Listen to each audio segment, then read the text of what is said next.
Hi, I'm Elena Tanzola. I'm here in Vancouver, sitting with Mickey Falk from the Mercenary Geologist and Rod Husband from Cipher Research. We're working on a series of discussions on the gold resource sector. The first of the series is on the cost of mining, or rather the true cost of mining. Gentlemen, the buzz on the street is mining companies are underperforming, a lot of disappointments on behalf of the shareholders. I have looked at the cash flow from operations and the net income statements from the last decade, and they indicate healthy companies. The stock charts, however, show a different story. Mickey, Rod, how do you choose the mining companies in your portfolio? Well, personally, I don't own any big gold miners because over the last decade, they haven't really performed and rewarded shareholders, and they really don't meet my risk-reward profile. And like Mickey, at Cipher, we don't currently own any, but we've done a detailed review of several of the major gold mining companies. And very few of them actually meet a criteria that we would say are good investments currently.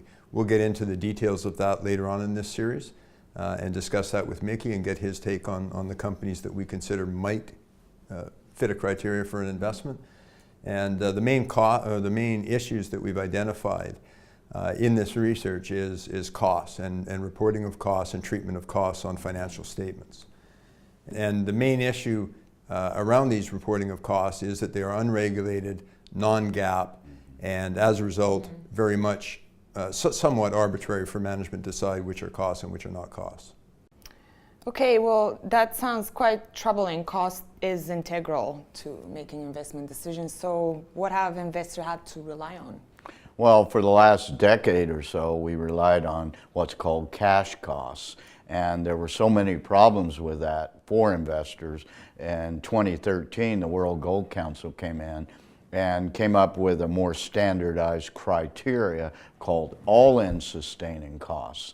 But that hasn't really remedied the situation because mining companies are still kind of picking and choosing what's an all-in sustaining cost. So we have a whole slew, a whole basket of different kinds of costs, such as all-in costs, all-in sustaining costs, cash costs, and these are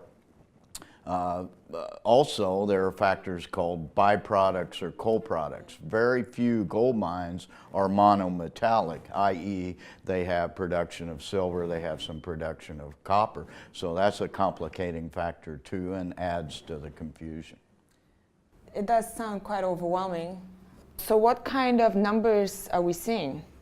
Well, as Mickey mentioned, confusing part of the way costs are reported is comparing one company or comparing years within one company. They report often 2, 3, and sometimes 4 different costs. Never mind when you're trying to compare one company with another company. We just don't know what management includes in costs, and it certainly is not consistent from company to company.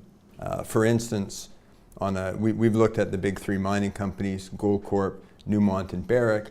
And what we see on a cash cost basis over the last 3 or 4 years are numbers ranging anywhere from $400 to $800 per ounce. On an all-in sustaining cost basis for the last 3 years, those numbers range anywhere from $800 to $1,100 an ounce. That sounds quite robust for an operating margin. Yeah, and a good example of that is how some of these numbers are reported. This infographic came from an annual report, and it shows the average price of gold for the entire year from sales, and it shows the costs, the cash costs, the all-in or the sustaining costs that are included, and it shows $800 in total costs versus $1,600 average price of gold. Mickey, your take on it? Well, in evaluating any company, whether it's mining or not, you generally look at cash margin, operating cost margin. However, in the gold mining industry, we have a couple of complicating factors. And number one, that would be how the cash is used. And number two, how costs are reported. And as I alluded to before, all-in sustaining costs still have a lot of manipulation by the companies. I see. So are you saying that we need to dig deeper into the cash flows? As good miners, we always should dig deeper. Excellent. Well, I look forward to continuing this very interesting discussion with Rod and Mickey.